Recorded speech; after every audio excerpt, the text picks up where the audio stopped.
এটা 1 point form না 2 point form? 1 point. একটা বিন্দু দেওয়া আছে, প্রশ্নটা দিয়েছে, বের করতে বেশি।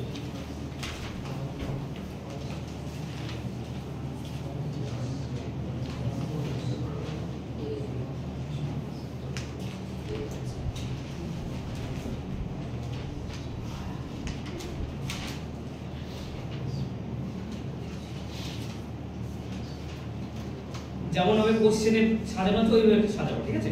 কোশ্চেনে y গুলোকে বাঁ সাইডে রেখেছে, x গুলোকে আর সংখ্যাগুলোকে ডান সাইডে রেখেছে, তুমি ওরকম তাই করো। এই দেখেন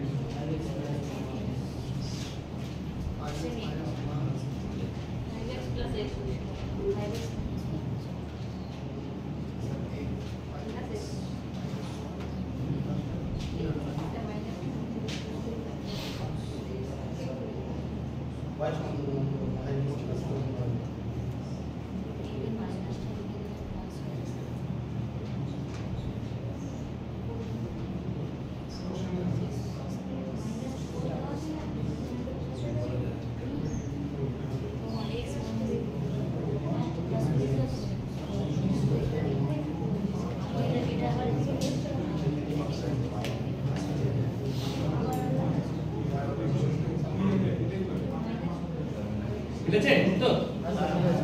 অপশন এ হবে না, অপশন এ হবে।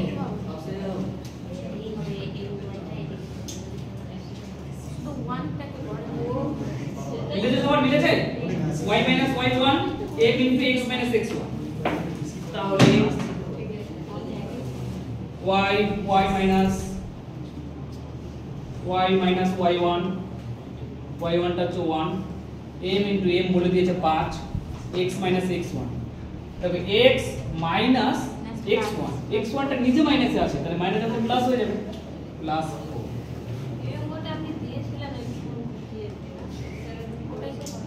ওই y minus 1 equal to 5x plus 20, minus 1 টা এই পাশে নিয়ে চলে যাও, y equal to 5x plus 7। এর আগের দিনও করেছিলাম, কিন্তু এর আগে তোমাদের অত কিছু কনসেপ্ট ক্লিয়ার হয়নি, ঠিক কি না বলো? হ্যাঁ আমি জানি।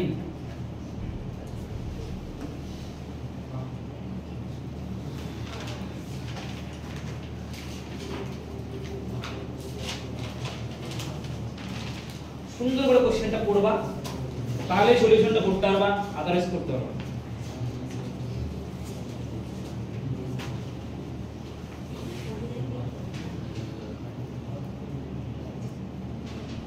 বলেছে দেখো, যদি a একটা বিন্দুর স্থানাঙ্ক দিয়ে দিয়েছে -2/5,6, b আরেকটা বিন্দু যার স্থানাঙ্ক দিয়ে দিয়েছে কত বলো 2,8, সংযোগকারী সরলরেখার উপরে Pm,3 বিন্দুটি অবস্থিত হয়, তাহলে m এর মান নির্ণয় করো।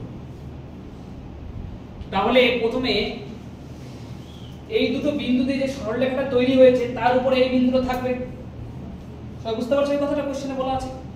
তাহলে তোমাকে ফার্স্ট সর্বপ্রথম এই বিন্দুটা আর এই বিন্দুটা মিলিয়ে যে সরলরেখাটা তৈরি হবে সেই সরলরেখার ইকুয়েশন তোমাকে নির্ণয় করতে হবে।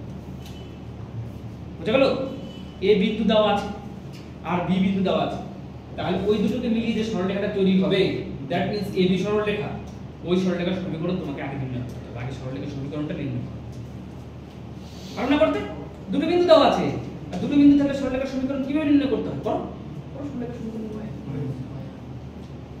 আচ্ছা যে বড় অবাক হয়ে থাকে কেন? তোমাকে জাস্ট এইটুকু করতে বললাম, এইটুকু আগে করো, তারপরে সুন্দর করে বুঝিয়ে দিচ্ছি জিনিসটা কি করতে হবে। তো যেভাবে করেছিলেন m এর মান বের করে, হ্যাঁ তো দুটো বিন্দু দেওয়া আছে মানে 2 পয়েন্ট ফর্ম, তাহলে 2 পয়েন্ট ফর্ম দেওয়া থাকলে সরলরেখার ইকুয়েশন তুমি আমাকে বের করে দাও, বাস। পরে আমি তোমাকে বলে দিচ্ছি কি গল্প আছে।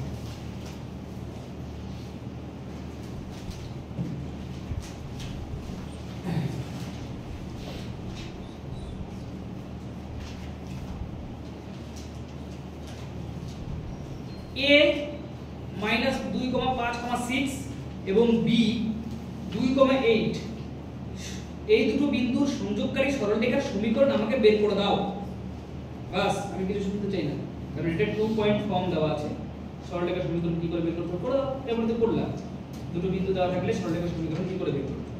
প্রথমে পূর্ণতা বের করতে হবে,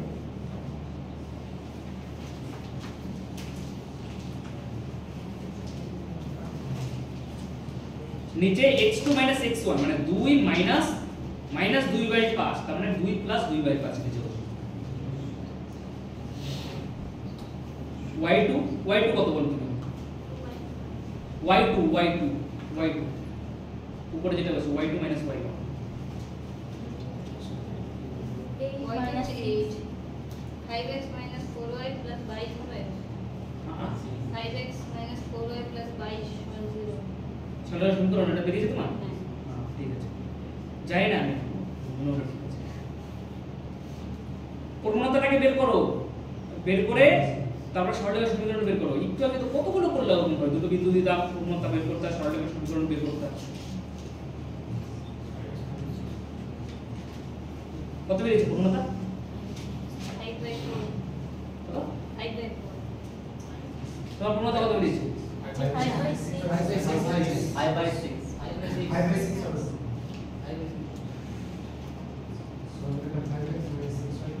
5x minus 6y plus 38 समान 0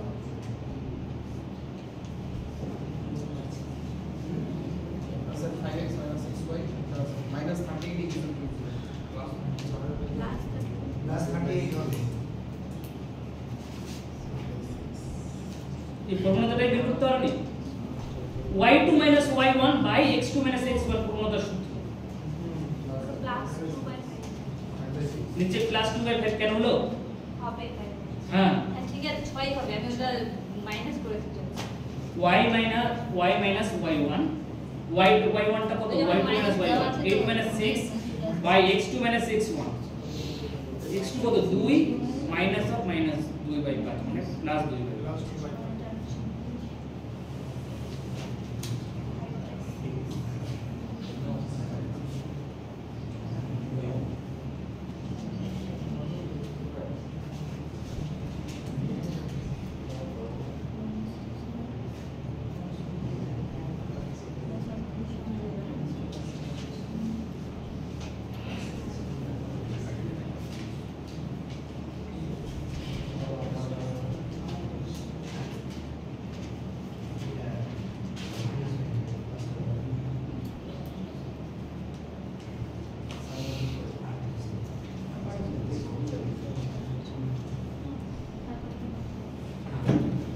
তাহলে আগে প্রবণতা বের করো এই দুটো বিন্দুর প্রবণতা বের করো আগে দুটো বিন্দু দিয়ে তাহলে প্রবণতা হচ্ছে m y2 y1 8 6 by x2 কত বলো 2 minus of minus 2/5 মানে plus 2/5 উপরে থাকলো 2 নিচে এখানে 5 লসাগু নিলে কত হবে 12/5 তাহলে এটা কত হবে বলো উল্টে গেল 2 ইনটু 5/12 6 তে কাটো 12 তার মানে 5/6 কারো এই অবধি অসুবিধা থাকলে বলো প্রবণতা বের করা অবধি অসুবিধা থাকলে বলো তাহলে প্রবণতা পেয়ে গেছো দুটো বিন্দুও জানো যে কোনো একটা বিন্দু দিয়ে 2 পয়েন্ট ফর্ম শিখলাম না একটু আগে তাহলে 2 পয়েন্ট ফর্ম জানা থাকলে কি করে সরলরেখার ইকুয়েশন বের করতে হয় বলো অতএব AB সরলরেখার সমীকরণ সরলরেখার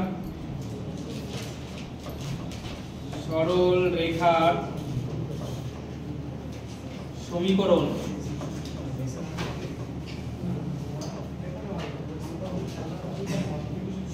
কত হবে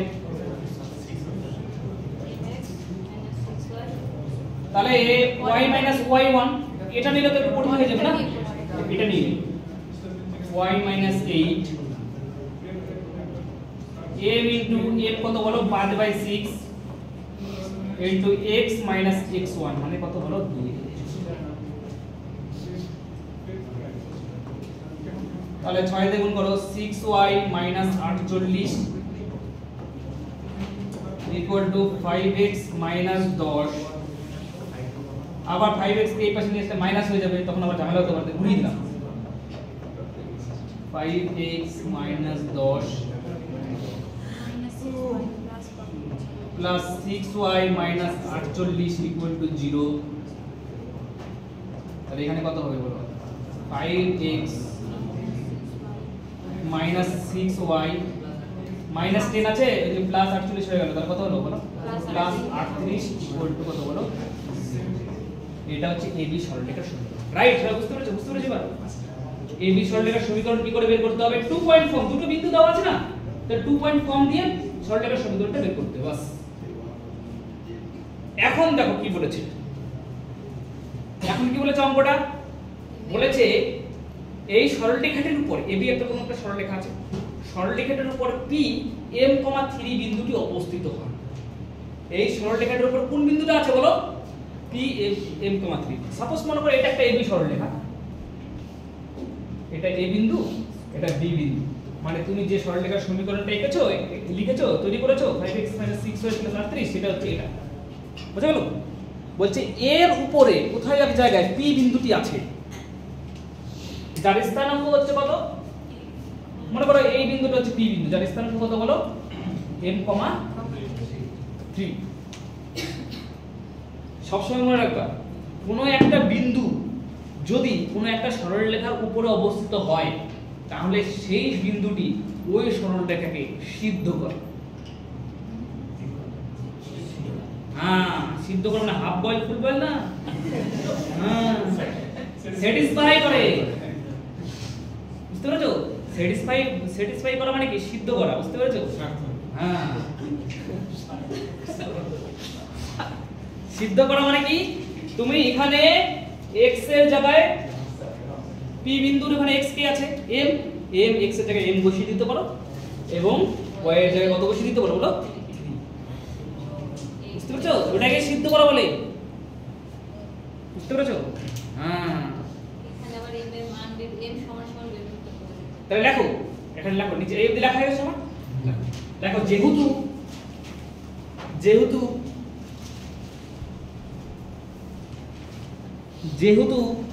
লিখেছো, যেহেতু p ব্র্যাকেটে m, 3 বিন্দুটি, p ব্র্যাকেটে m, 3 বিন্দুটি, মানে একটা বিন্দুর নাম, বিন্দুটি তুমি যে সরলরেখাটা তৈরি করেছো, তোমার এবি সরলরেখা যেটা সেটা লেখো। p m, 3 বিন্দুটি 5x - 6y + 38 = 0 সরলরেখাটির উপরে অবস্থিত। তাই তো নাকি? তাই তো বলেছো কোশ্চেনে যে সরলরেখাটা উপরে অবস্থিত। তাই ওই বিন্দুটি উক্ত সরলরেখাটিকে সিদ্ধ করবে, উক্ত সরলরেখাটিকে সিদ্ধ করবে। তাই ওই বিন্দুটি উক্ত সরলরেখাটি, মানে যেটা তুমি বলেছো আর কি, কঠিন ভাষা, ঠিক আছে, তুমি বুঝলেই হলো, উক্ত সরলরেখাটিকে সিদ্ধ করে। অর্থাৎ, তারপর লেখো অর্থাৎ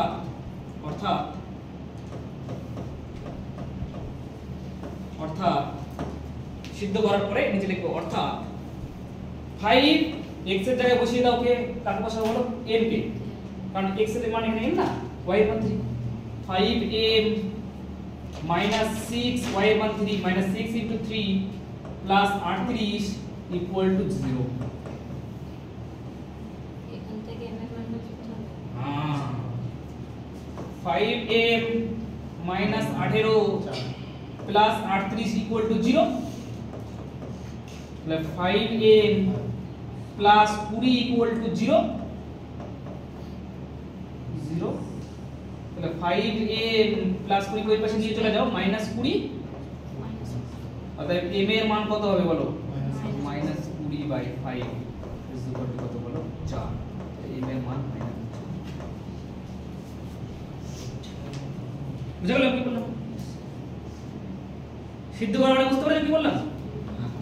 ধরো কোন একটা সরলরেখার উপরে কোন একটা বিন্দু যদি অবস্থিত হয়, তাহলে ওই বিন্দুটি ওই সরলরেখার সমীকরণকে অবশ্যই সিদ্ধ করবে। কোন একটা বিন্দু যদি কোন একটা বৃত্তের উপর অবস্থিত হয়, তাহলে ওই বিন্দুটি বৃত্তের সমীকরণকে সিদ্ধ করবে, স্যাটিসফাই করবে, সেখান থেকে বের করবে। ঠিক আছে? খুব ইম্পর্টেন্ট অঙ্ক, পরীক্ষা আছে। নেক্সট, এটা তো করে দিয়েছিলাম, পারবে না করতে? এখান থেকে দেখো সমান্তরাল বলেছে না, পরে দেখি পারো কিনা, কি করেছো দেখি সেটাই দেখবো।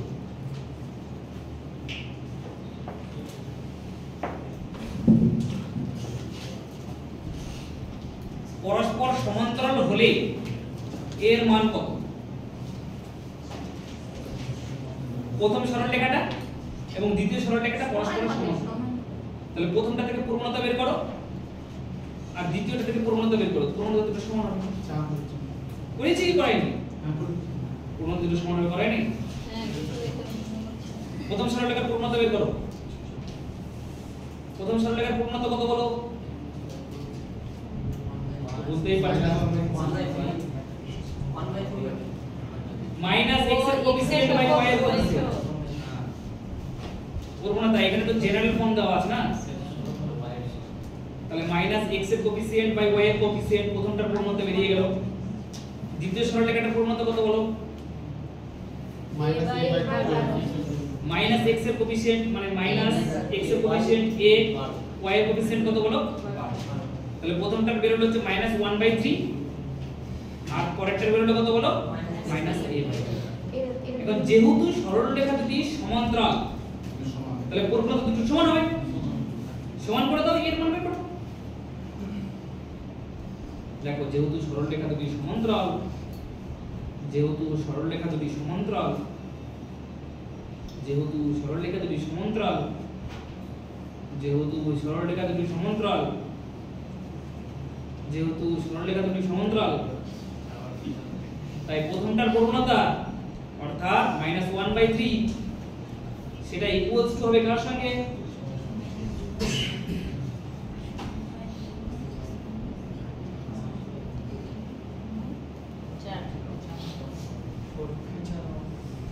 মাইনাস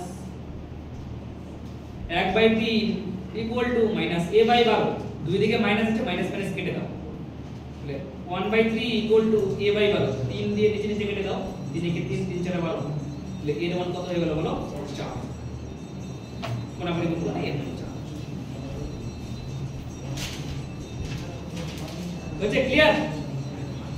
ক্লিয়ার কি ক্লিয়ার না? হ্যাঁ, সব জিনিস মাথায় রাখতে হবে, আদারওয়াইজ তুমি ক্লিয়ার হয়ে যাবে।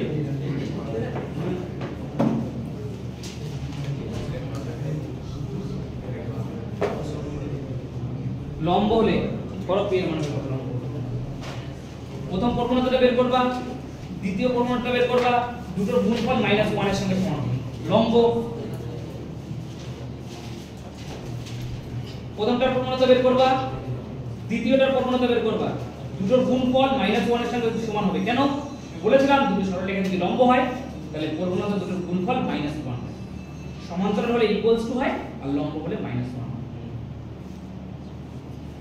প্রথমটার প্রবণতা কত বলো? -3/8 ইনটু দ্বিতীয়টার প্রবণতা কত বলো? -24/p। হ্যাঁ, এটা কি করলা তুমি? এই যে ইকুয়ালস টু কেন দিলা মাঝখানে? ওই যে মাঝখানে ইকুয়ালস টু কেন দিছো? ওইটা আগের অঙ্কটা কোনটা? এটা? ঠিক আছে, এটা ইনটু মাইনাস। ঠিক আছে, তো কালি শেষ হয়ে গেছে নাকি? হ্যাঁ, পরে বলবা 2 নম্বর কেন পাইনি, পরে আমার কালি শেষ হয়ে গেছে। ইকুয়াল টু -1 -3/8 প্রথমটার প্রবণতা ইনটু দ্বিতীয়টার প্রবণতা -24/p ইকুয়াল টু -1। তাহলে এই মাইনাস মাইনাসে প্লাস হয়ে গেল, এখানে সমস্যা নেই, 8 দিয়ে কেটে দাও 3, মাইনাস মাইনাসে প্লাস, উপরে থাকলো 9, নিচে থাকলো p ইকুয়াল টু -1। এবার ক্রস মাল্টিপ্লিকেশন করো,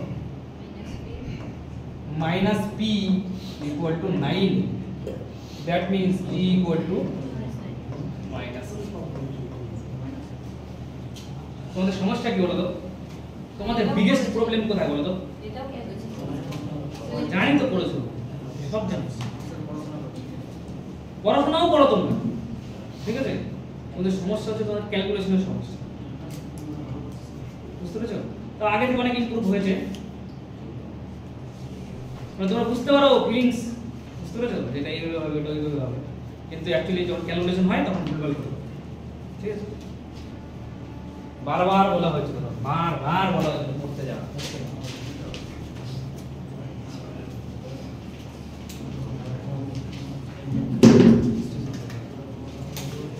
এবার তৃতীয় নম্বর কনসেপ্টের উপর, প্রথমে সমান্তরালের উপর করালাম, তারপর লম্ব হলে করালাম। এবার তোমাকে করতে হবে দুটো সরলরেখা দিয়ে দিয়েছে মধ্যবর্তী কোণ। মধ্যবর্তী কোণের সূত্রটা কি ছিল? tan থিটা ইনভার্স মান করতে লিখেছিলাম।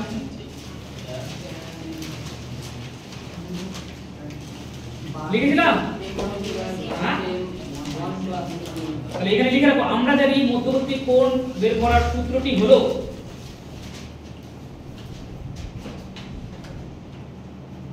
দুটো ইকুয়েশন দেওয়া আছে তাই না? মধ্যবর্তী কোণ বের করতে বলেছে, লিখে রাখো, আমরা জানি মধ্যবর্তী কোণ বের করার সূত্রটি হলো tan theta equal to mod মানে কি? পজিটিভ ডিফারেন্স দিতে হবে, বুঝতে পেরেছো? বিয়োগফলটা নেগেটিভ আসলেও তুমি পজিটিভ করো, মানে অ্যাকচুয়ালি বড়টা থেকে ছোটটা বিয়োগ করতে হবে, কিছুই না।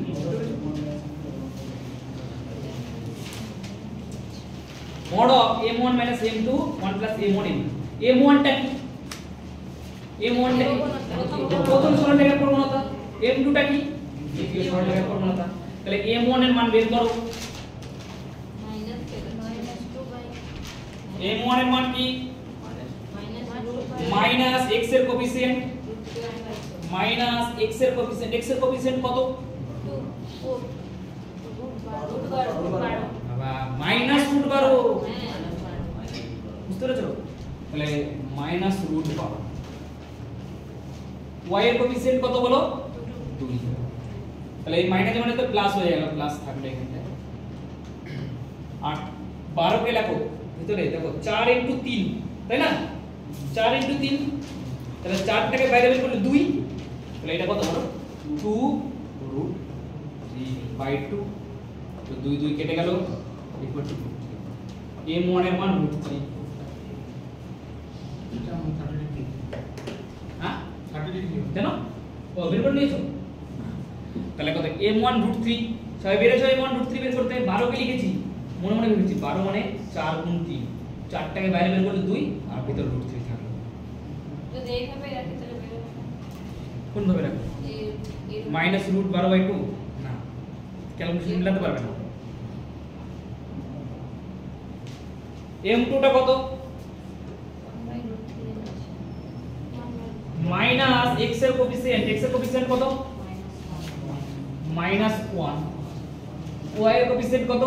√3, তাহলে মাইনাস এর প্লাস হয়ে গেল, তাহলে কত হলো বলো? 1/√3।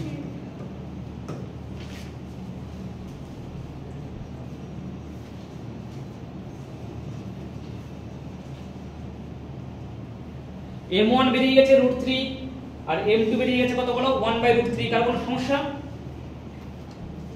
জেনারেল ফর্ম দেওয়া ছিল, m বের করার সূত্র মাইনাস x এর কোএফিসিয়েন্ট বাই y এর কোএফিসিয়েন্ট, মাইনাস x এর সহগ বাই y এর সহগ, বাস গল্প শেষ। এবার tan থিটা সূত্র ফেলে দিই। tan থিটা ইকুয়াল টু কি হবে বলো? mod of m1 minus m2, mod of m1 minus m2 by 1 plus m1 into K dot দিয়ে লিখতে পারো m1। সবার এটা সমস্যা থাকলে বলো, কিছুই না, m1 এর m2 বসিয়েছি জাস্ট, রাইট? সবাই রাইট? ঠিক আছে, ঢোকো।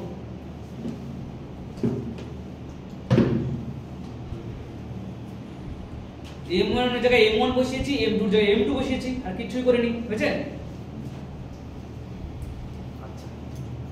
আগে প্রথমটা যদি বিয়োগ করি, দেখো তো দূরে থেকে বিয়োগ করে নিয়েছি, হ্যাঁ দূর থেকে বিয়োগ করে নিয়ে আসবো 1/√3 লসাগু, √3 লসাগু, তার মানে √3 আর √3 গুণ করতে হবে, √3 গুণ করলে কত বলো? 3 মাইনাস √3 কেটে গেল, থাকবে কত? 1, তাহলে কত হবে বলো? 2/√3। তাহলে এটা তো নেগেটিভ বের হয়নি, বেরিয়েছে নেগেটিভ? হ্যাঁ, মডের মানে হচ্ছে ওখানে যদি নেগেটিভ বের হয় তাও তুমি পজিটিভটাই বসাবো, বুঝা গেল কি বললাম? তাহলে কত হলো বলো? উপরে হলো 2/√3 √3 আর নিচে কত হবে বলো দেখি? 2 হবে। কত হবে? 1 plus 1 √3 কেটে গেল, তাহলে এখানে 1 আর এখানে 1 থাকলো, 1 1 2। এবার দেখো ভালো করে, এটা তো রাফ, এটাকে আরো কাটি, এটা ভগ্নাংশের মেন দাগ। 2/√3 অ্যাজ ইট ইজ থাকবে, নিচেটা উল্টে যাবে, 2 কে উল্টালে 1/2, 2 2 কেটে গেল। তাহলে অতএব tan θ কত বের হলো বলো? tan θ 1/√3। তাহলে θ কত হলো বলো? হ্যাঁ, tan এর কত মান বলো? tan এর কত মান 1/√3 বলো? হ্যাঁ, তাহলে tan θ 1/√3 কে tan 30 লিখতে পারি। tan 30, tan কেটে যাবে, থাকবে কত বলো? θ বাস। তাহলে সরলরেখা দুটোর মধ্যে কোণ কত ডিগ্রি বলো? 30 ডিগ্রি। বুঝতে পারলা? দুটো সরলরেখা, র‍্যান্ডম দুটো সরলরেখা দিয়ে দেবে তোমাকে, বলবে কোণ কত মধ্যে, সূত্র এটা। বাস, বুঝা গেল আমি কি বললাম? শর্ট হয়ে গেছে, একদম সেম ভাবে পরীক্ষা লাগবে, প্র্যাকটিস করে দেবো, কোনো টেনশন নেই। ডেঞ্জারাস, ভয়ঙ্কর, বিপজ্জনক, মারাত্মক, এক্সিডেন্টাল, ইম্পর্টেন্ট আসবেই আসবে পরীক্ষা।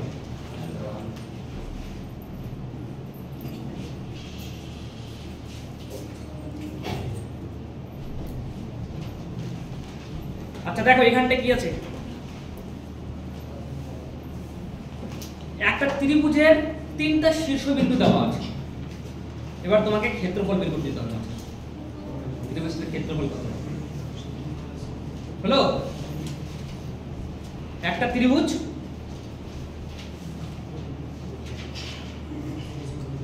মনে করো এটা একটা ত্রিভুজ, মনে করো এটা হচ্ছে এ বিন্দু, বি বিন্দু, এটা সি বিন্দু, তিনটাই শীর্ষবিন্দু দেওয়া আছে। প্রথমটার কোঅর্ডিনেট -4, -2, পরেরটার কোঅর্ডিনেট -3, -5, আর সি বিন্দু coordinate 3, -2।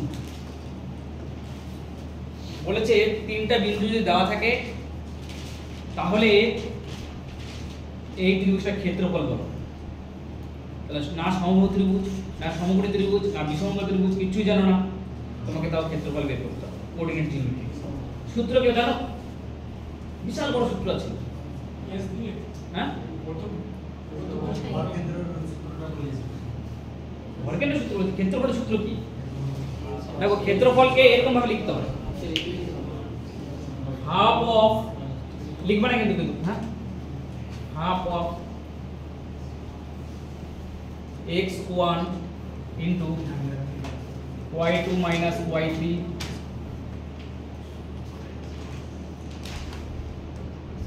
plus x2 y3 minus y1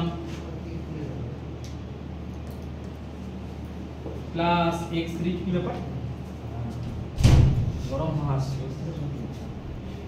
x3 y1 minus y2, এটা ত্রিভুজের ক্ষেত্রফলের সূত্র। এটাকে x1 y1 মনে করো, এটাকে x2 y2 মনে করো, এটাকে x3 y3 মনে করো, দেখে ক্ষেত্রফলের সূত্র বের করতে হবে।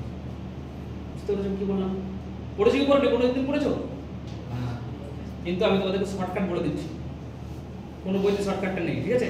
আমি তোমাদেরকে বলে দিচ্ছি কিভাবে পড়বে। এটা তো অরিজিনাল ফর্মুলা, এটা আমরা অ্যাপ্লাই করব না। তুমি জাস্ট তিনটা শীর্ষবিন্দু লিখবা, তিনটা শীর্ষবিন্দু লিখো, -4,2, -4,2। এখন অবধি যা পড়িয়েছি যে কোনো কাউকে ওটা শেখানো যাবে, ঠিক আছে? কি বললাম, এখন অবধি যা পড়িয়েছি সবাইকে ওটা শেখানো যাবে। ত্রিভুজের ক্ষেত্রফলের সূত্র বের করা যদি কাউকে শেখাতে হয় তাহলে তোমাকে পুরো সূত্রটা দিয়ে শেখাতে হবে, ঠিক আছে? কিন্তু তোমাদের পরীক্ষাটা তো করে দেখাতে হবে, করে দেখাতে হবে কি যে ক্ষেত্রফল কিভাবে বের করতে হয়, ক্ষেত্রফলটা দরকার, তার জন্য ওটার একটা আলাদা, ঠিক আছে, সূত্র তোমাদেরকে নিয়ে, ঠিক আছে? -3, -5, ওটা তো করলে অনেক বড় হয়, অনেক বড় ক্ষেত্রফল, বুঝতে পারছো? 5 মার্কের কোশ্চেন আসতে আগে, ক্ষেত্রফল ওটা মাইনাস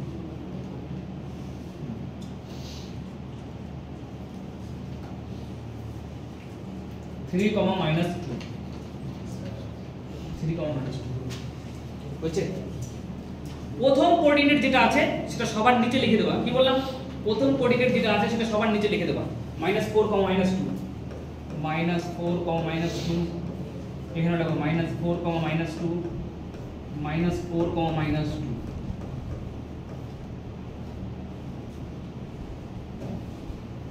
দেখো সবাই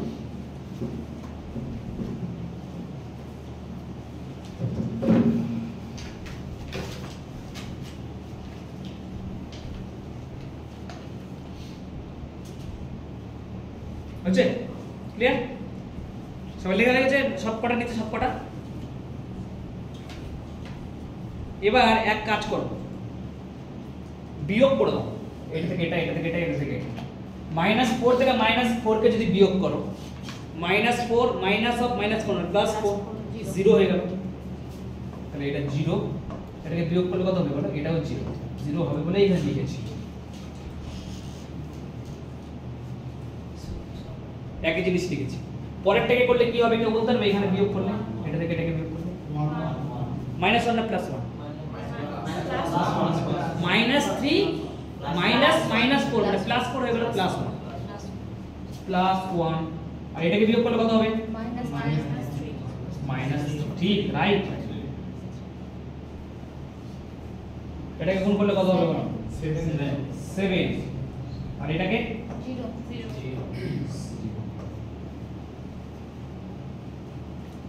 হলো?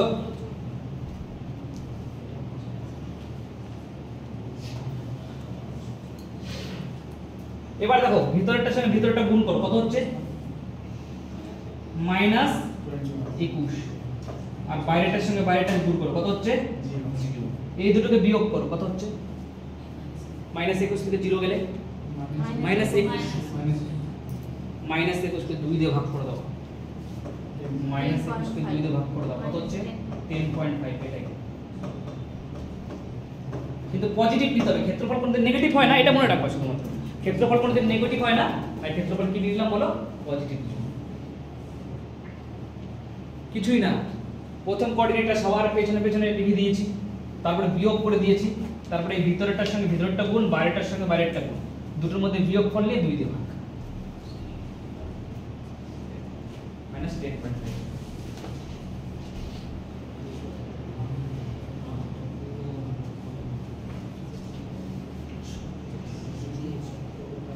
কারণ অসুবিধা থাকলে জিজ্ঞাসা করো।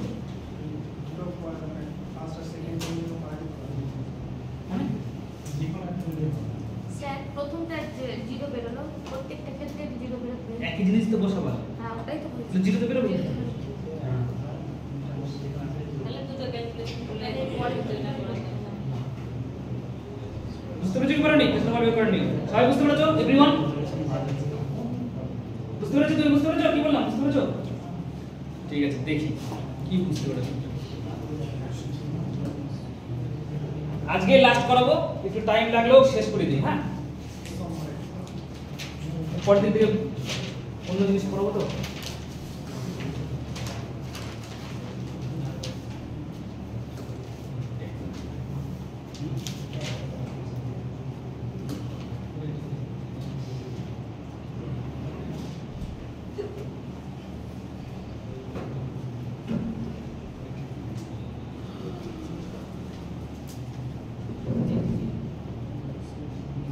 আয়তন না ক্ষেত্রফল।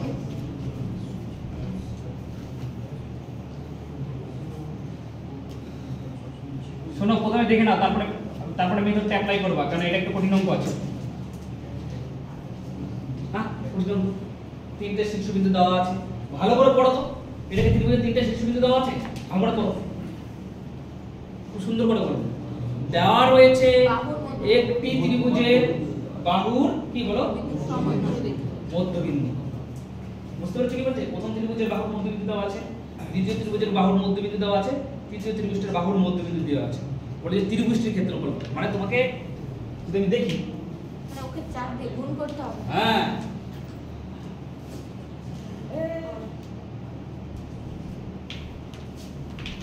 এরকম দেওয়া আছে। প্রথমটার বন্ধু বিন্দু কত দেওয়া আছে বলো? 2,4 2,4 তারপরটা কত দেওয়া আছে? 0, -2 আর এটা কত দেওয়া আছে? 4, -2। তাহলে এই তিনটাকে কানেক্ট করলে একটা ত্রিভুজ তৈরি হবে।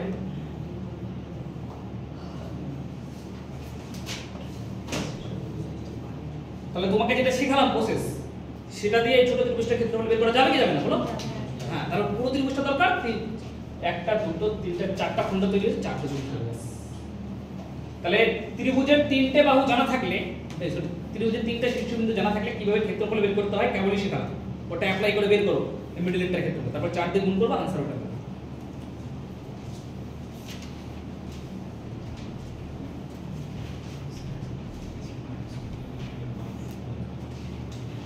হ্যাঁ বুঝলো? হ্যাঁ, রুলস মানে কি? সূত্রটা হাফ আছে, সূত্রটা শর্টকাট করা হয়েছে তো।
তাহলে প্রথমটা এদিকে বসিয়ে দাও 2,4 সবার নিচে বসিয়ে দাও 2,4 2,4 এবার বিয়োগ করে দাও, তাহলে এটা 0,0 হয়ে গেল 0,0 এটাকে বিয়োগ করলে 0 থেকে 2 বিয়োগ করলে -2 -2 থেকে 4 বিয়োগ করলে -6 তো 4 থেকে 2 বিয়োগ করলে 2 এটা বিয়োগ করলে -6 ঠিক সবাই ঠিক বিয়োগ ঠিক আছে ঠিক আছে তো -2 থেকে 4 বিয়োগ করলে -6 তাহলে এবার ভিতরটা গুণ করো -20 -12 আর এটা কত হবে বলো +12 এই দুটোকে বিয়োগ করো কত হবে বলো বিয়োগ করতে বলেছিলাম আমি করিনি বলিনি বিয়োগ করো তাহলে -12 -12/2 তাহলে -24/2 দ্যাট মিন্স 12 তাহলে ত্রিভুজের ক্ষেত্রফল প্লাস 12 নিতে হবে, যদিও মাইনাস 12 বেরিয়েছে তাহলে প্লাস 12 নিতে হবে। ক্ষেত্রফল কোনোদিন নেগেটিভ হয়। বুঝতে পারছেন আমি কি বললাম? তাহলে ত্রিভুজের ক্ষেত্রফল কত হবে বলো?